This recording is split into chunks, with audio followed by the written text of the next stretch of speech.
Todas, sejam bem-vindos à 8ª reunião anual de iniciação científica da Universidade Federal Rural do Rio de Janeiro. Eu sou Cristiane Cardoso, professora do curso de licenciatura em Geografia do Instituto Multidisciplinar desta universidade. Eu sou Edileuza Dias de Queiroz, professora do curso de licenciatura em Geografia da Universidade Federal Rural do Rio de Janeiro, Instituto Multidisciplinar. Fazemos parte da coordenação da grande área de ciências humanas e hoje teremos as apresentações do trabalho desta área.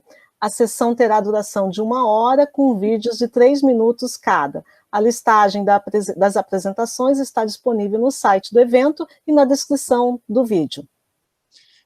Atenção a alguns detalhes importantes. O apresentador e o orientador deverão estar presentes na hora da projeção do vídeo, para responderem aos questionamentos dos avaliadores, bem como aos ouvintes, aos participantes. Perguntas e respostas serão no chat, não é? Lembramos que há necessidade de identificar com o nome completo, o título e o código do trabalho. Tá? Aproveitamos também para agradecer aos avaliadores pela disponibilidade na avaliação dos trabalhos, bem como nas apresentações. No dia de hoje, teremos a participação do professor Clésio dos Santos, da Universidade Federal Rural do Rio de Janeiro, e da professora Luciane Nascimento, da Universidade do Estado do Rio de Janeiro. Agradecemos a todos e todos os presentes, todos os avaliadores, todos os participantes. Agradecemos imensamente ao trabalho dos monitores, especialmente ao Gabriel. Salientamos que quem quiser fazer perguntas, pode fazer aqui pelo chat, né? E os autores vão responder ao longo aí da apresentação do vídeo. E lembre-se que os melhores trabalhos serão premiados. Um ótimo evento a todos e todas. Sejam bem-vindos. 10, 9, 8, 7, 6, 5, 4, 3, 2, 1. Me chamo Sara de Souza Figueiredo e meu trabalho é intitulado Análise do Uso Público das Unidades de Conservação do Maciço Jericino Amendanha, orientado pela professora doutora Edileuza Dias de Queiroz, cuja área temática é das Ciências Humanas e Geografia.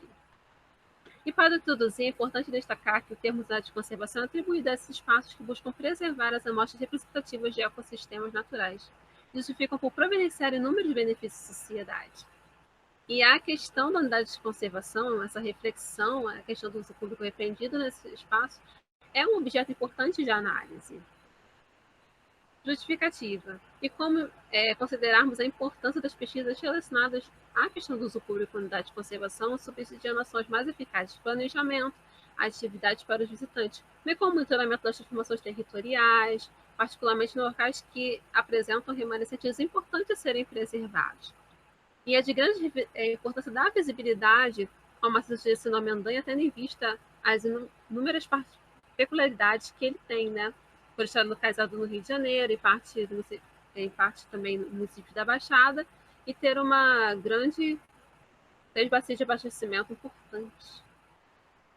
Mal podemos ver os limites territoriais municipais em cinza, em verde a APA Jericino Amendanha, em preto Parque Estadual do Mendanha, em amarelo o Parque Natural Municipal do Mendanha.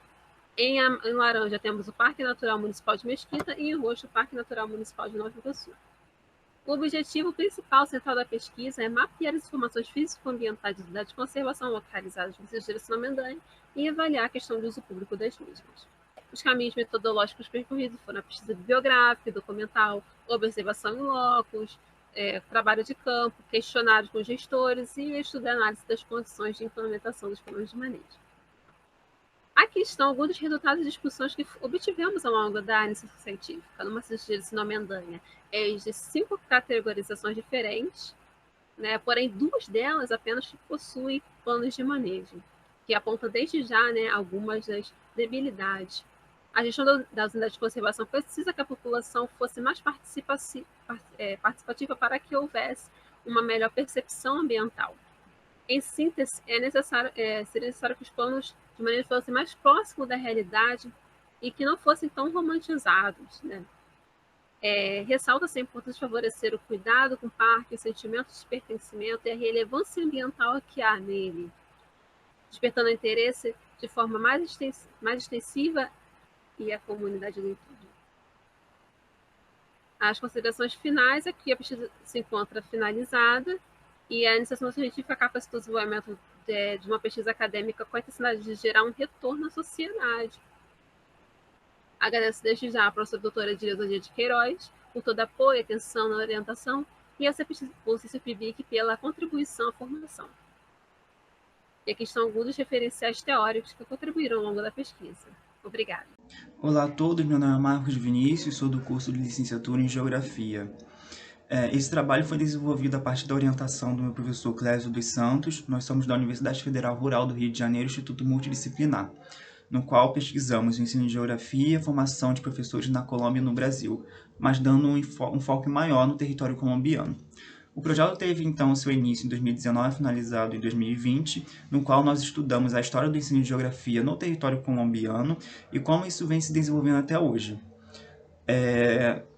A gente viu, então, que o ensino de geografia ele caminhava junto com as ciências sociais e que era um método bidisciplinar, onde o aluno depois, mais tarde, ele poderia escolher qual disciplina, né, em área ele queria estudar. No caso aqui nós temos, como por exemplo, geografia e história ou história e filosofia.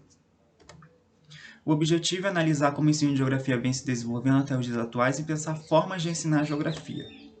A metodologia foi feita a partir da leitura de autores latino-americanos com foco na Colômbia e acompanhamento de lives de autores latino-americanos devido à pandemia de Covid-19. Uma tentativa de entrevista foi feita com uma professora, porém sem sucesso. Como resultado, o ensino de geografia ele tem que ser repensado, como, por exemplo, numa situação que é dada, que o professor pergunta sobre questões sobre o território colombiano e os alunos não sabiam responder, eles só deram apenas uma resposta da demarcação territorial do país. Então a gente vê que a geografia é ensinada nessas instituições de maneira tradicional, baseada somente na memorização de conteúdos. No entanto, o professor Diego Pérez ele deixa claro a questão de improvisação, ainda mais nesses tempos de pandemia. Ou seja, o professor tem que trazer novas formas de ensino, novas inovações para esse meio, para ele poder ensinar geografia e assim despertar o interesse do aluno para a disciplina. A conclusão, então, a gente vê que a geografia ela é a disciplina que vai tornar os futuros cidadãos aptos a enfrentar as situações propostas no meio social natural na Colômbia, no Brasil ou em qualquer outro lugar. E para isso exige que os professores se tragam mais uma inovação pedagógica no meio do ensino de geografia para despertar o interesse desses alunos pela disciplina, para assim sair da realidade dessa disciplina de memorização de conteúdos. E aqui as referências. Obrigado. Olá, meu nome é Janaína e vim apresentar a pesquisa de ensino e práticas docentes de geografia no Chile, com a orientação do professor Clésio. O objetivo principal da pesquisa é analisar e compreender o ensino de geografia no Chile e os conteúdos, como os conteúdos são abordados no ensino fundamental e médio e também a formação dos professores. O ensino de geografia no Chile ele está presente desde o início da educação formal, porém o limite não era muito grande, né? Não tinha muito alcance. Era basicamente o estudo de matemática e geografia e de física. E isso tudo era uma reflexão da geografia acadêmica que estudava basicamente a superfície terrestre e a Europa. Antes do período militar, a geografia ela era trabalhada na escola de forma separada, porém depois, quando o país ele passa por uma redemocratização, se tem um enfoque nas grandes áreas, e aí a geografia ela fica junto com a história e as ciências sociais. Então, a disciplina é ciências sociais, e não mais só geografia, não trabalha geografia de forma separada. Essa integração ela começa a ser implantada no ensino fundamental e médio a partir de 1998. Com isso, eles dividem, né, o ensino em 4 etapas, que é a educação parvulária, que seria a pré-escola aqui no Brasil, educação general, que seria o ensino básico, e a educação média, né, que seria o ensino médio. Nos anos 60 e 70 já se tem algumas reformulações curricular, mas as principais acontecem a partir dos anos 90 em todos os países da América Latina. No Chile, ela começa especificamente nos anos 90. Nos anos 90 se tem, né, uma reformulação do sistema educacional. Em 2009 tem outra reformulação que ela sequencia o conteúdo de geografia, e na reformulação de 2013 já não tem tanto detalhamento dos conteúdos geográficos. E aí podemos ver que os conteúdos geográficos, o pensamento geográfico ele fica praticamente nulo. A formação de professores ela também é generalizada, ocorre nas universidades e nos institutos profissionais. Pode acontecer de ser feita de forma separada, mas tradicionalmente no país acontece de forma integrada a disciplina de História e Ciências Sociais.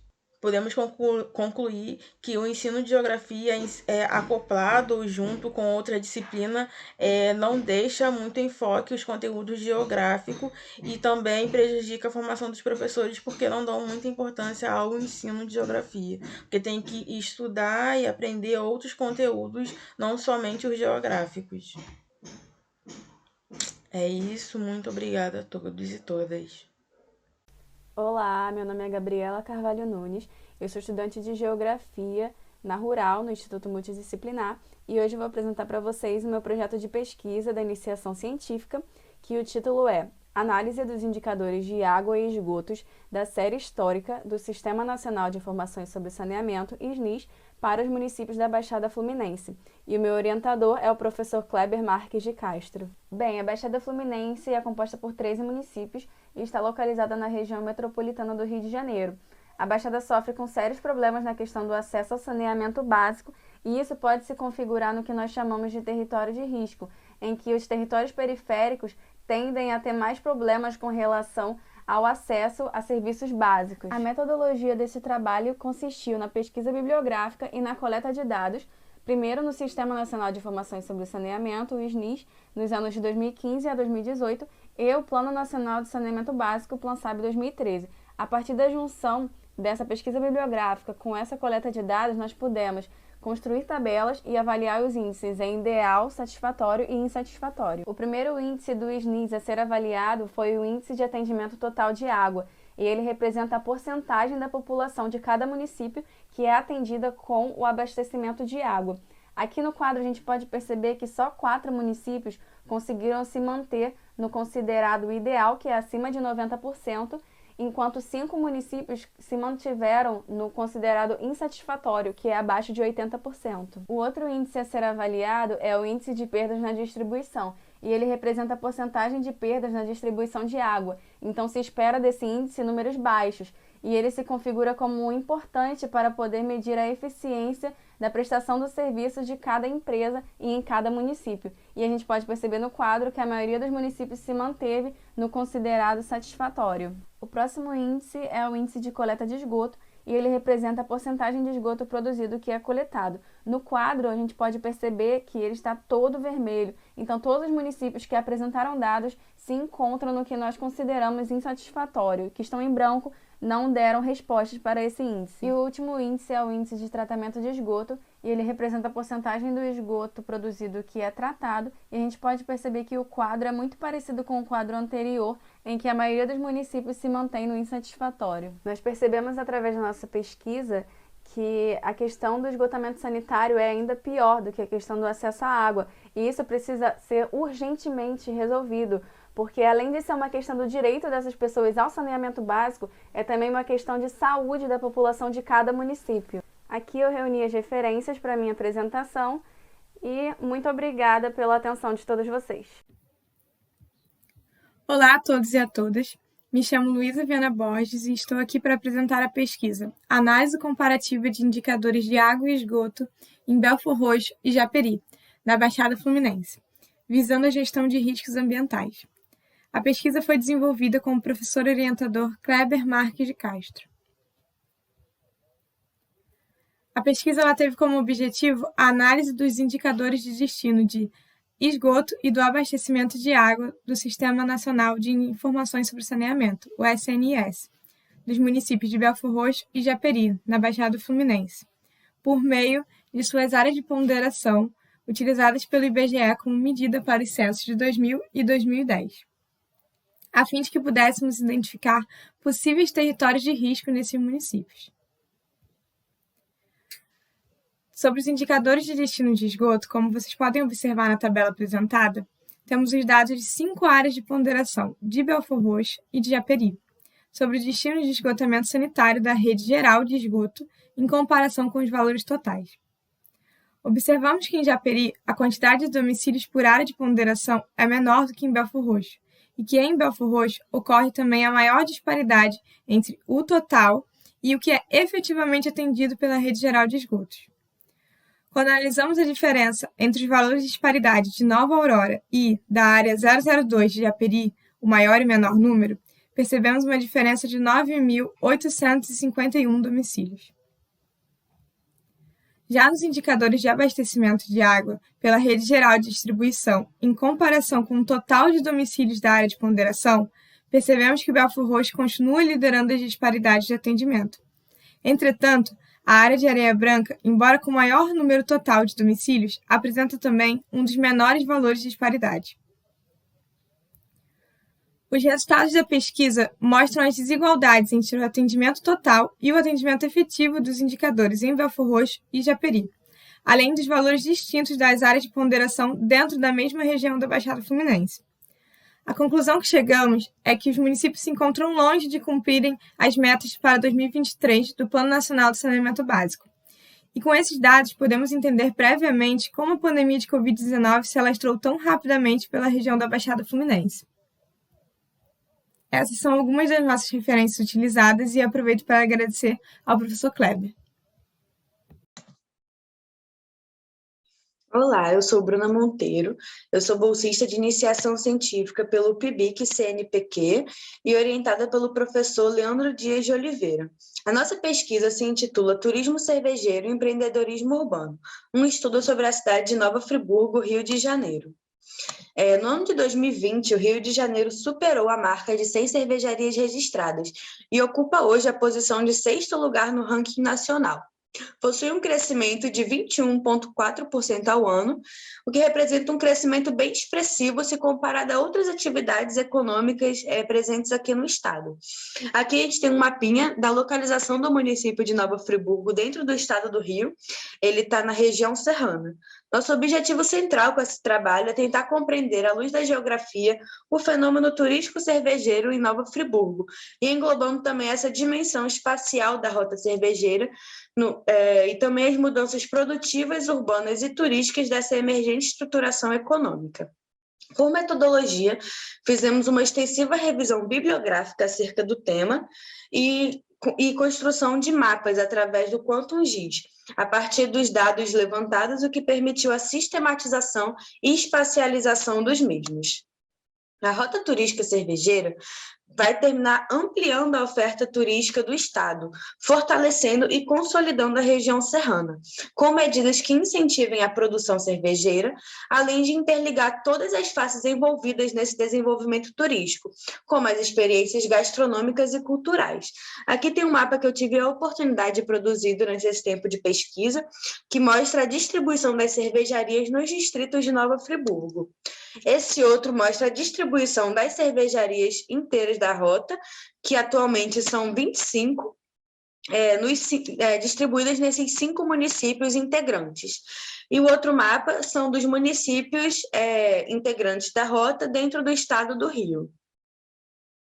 Por conclusão, podemos perceber como o turismo se desdobra como um dos resultados do empreendedorismo urbano.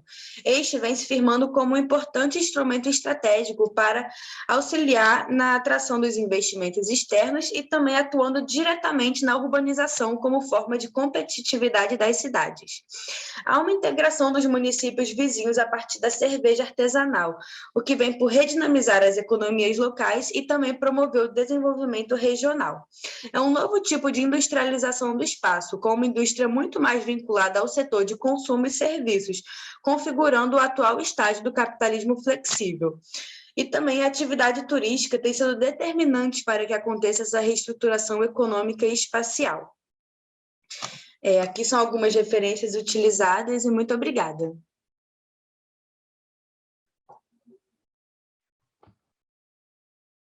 Olá, meu nome é Bárbara dos Santos Miranda, sou bolsista PIBIC, orientada pelo professor Leandro Dias de Oliveira, e a nossa pesquisa é sobre produção cervejeira e desenvolvimento sustentável, um estudo a partir da Rota Turística Cervejeira do Rio de Janeiro.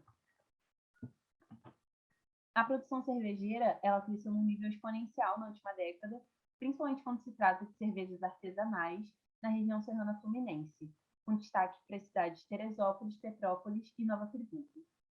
A indústria cervejeira ela é uma das que mais consomem água e também possui outros problemas, como o desperdício de bagaço de malte e de levedura.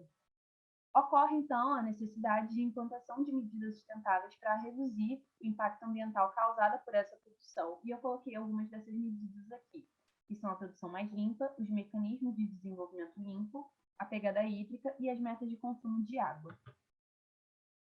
Os objetivos da nossa pesquisa é analisar a adoção das medidas sustentáveis citadas, dentre outras, pelas cervejarias da Rota, estudar o conceito de desenvolvimento sustentável à luz da geografia econômica, avaliar os investimentos das cervejarias da Rota Turística no que diz respeito ao meio ambiente, examinar os impactos ambientais causados por ela e também as medidas para compensar esse impacto, e analisar o estabelecimento de conexões com outros ramos do mercado a partir dessas práticas sustentáveis adotadas. A nossa metodologia é a revisão bibliográfica sobre a adoção de práticas de desenvolvimento sustentável na produção cervejeira brasileira, não apenas na Rota Turística, a fins de comparação, e a realização de trabalhos de campo nos principais empreendimentos da Rota Cervejeira, com levantamento fotográfico e entrevistas, que não pôde ser realizado devido à pandemia da Covid-19, que ainda nos assola. Com o levantamento bibliográfico forte que a gente conseguiu estabelecer, foi possível perceber a importância das medidas sustentáveis não apenas para diminuir o impacto ambiental causado pelas cervejarias e pela produção, mas também para alavancar esse mercado através do marketing verde e das possibilidades de aliança com outros ramos de bebida, alimentício e também de nutrição animal. E o crescimento da produção cervejeira, além de notável, como eu já disse anteriormente, ele também é fundamental para a economia fluminense e brasileira e possui uma tendência de se fortificar a longo prazo. É isso, obrigada pela atenção de todos e me coloco disponível para quaisquer dúvidas.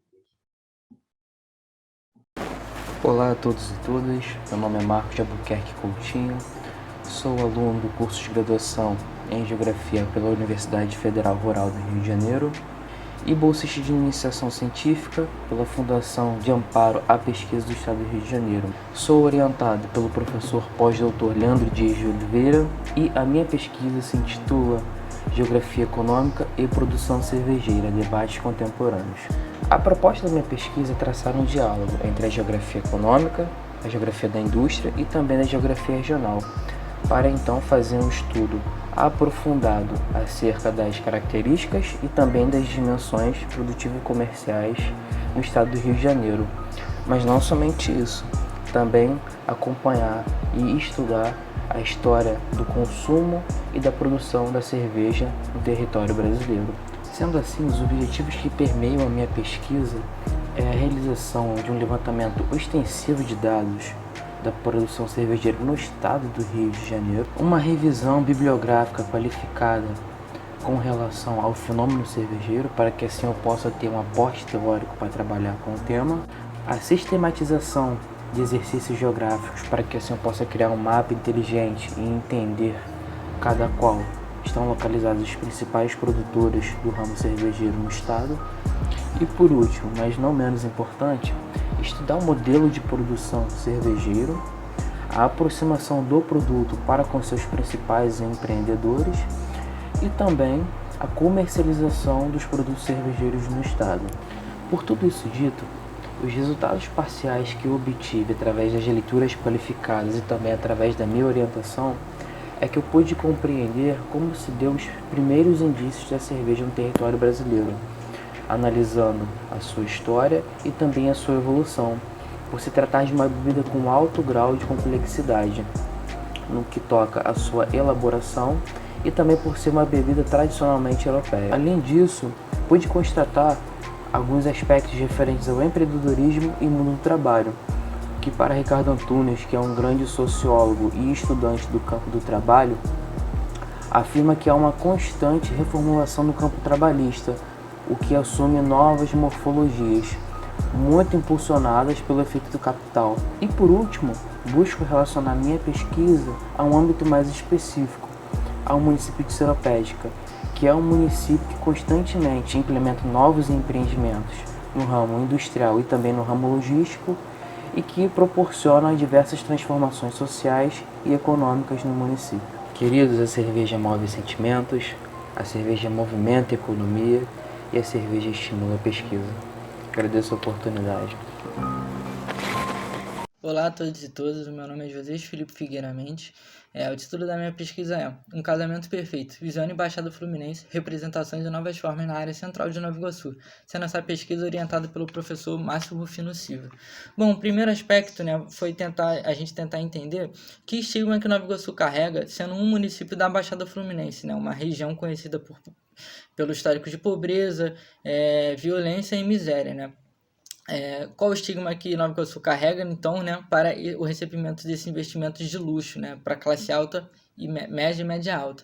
Bom, Nova Iguaçu guarda duas singularidades, A primeira é de ter de ser um município mãe, um município que dá origem a outros municípios e, por consequência, ainda mantém uma centralidade muito forte, polarizando os outros municípios ao redor.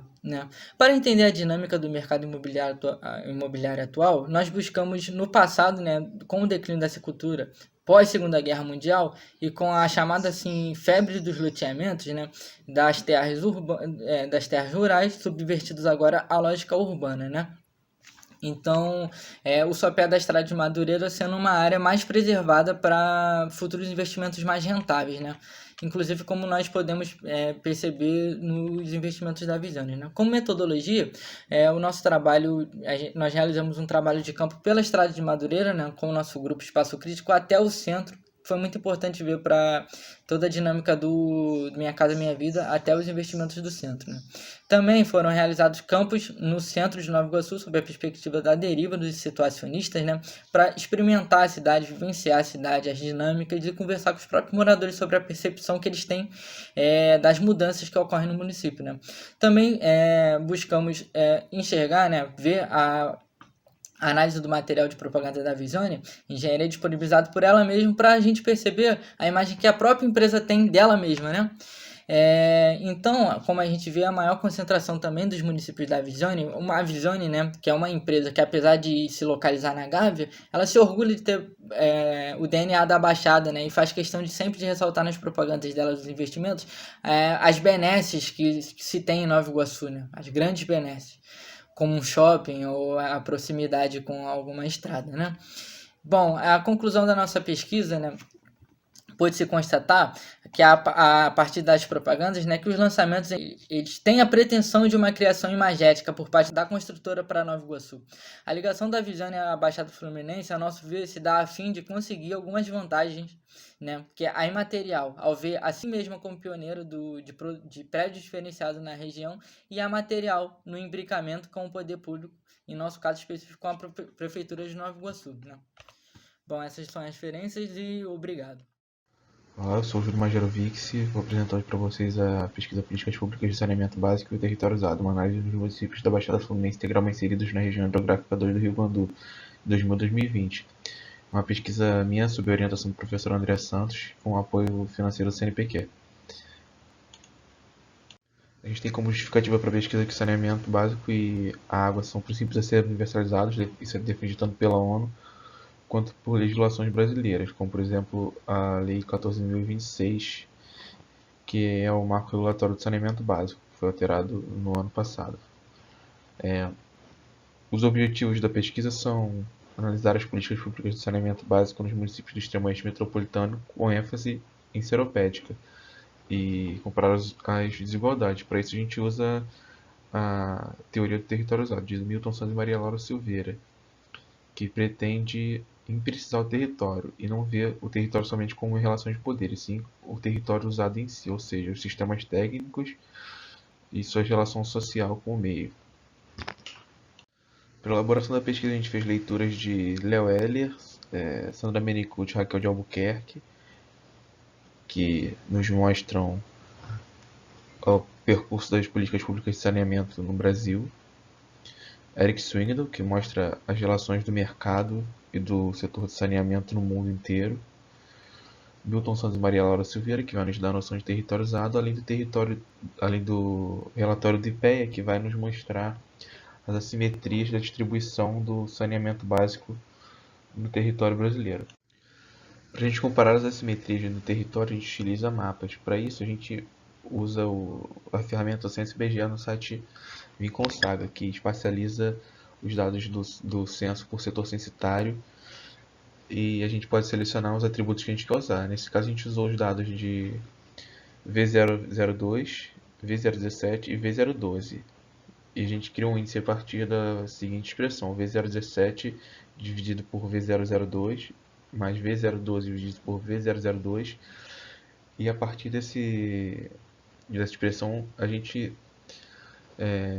dividiu todas as linhas da expressão pelo maior resultado possível, e de forma que os melhores índices correspondessem a 1. Cabe ressaltar que esse tipo de espacialização só se encaixa no município de Seropédica, que a gente está utilizando dados específicos. E através da espacialização dos dados a gente tem o seguinte mapa, né? E aqui estão a legenda que indica as variáveis.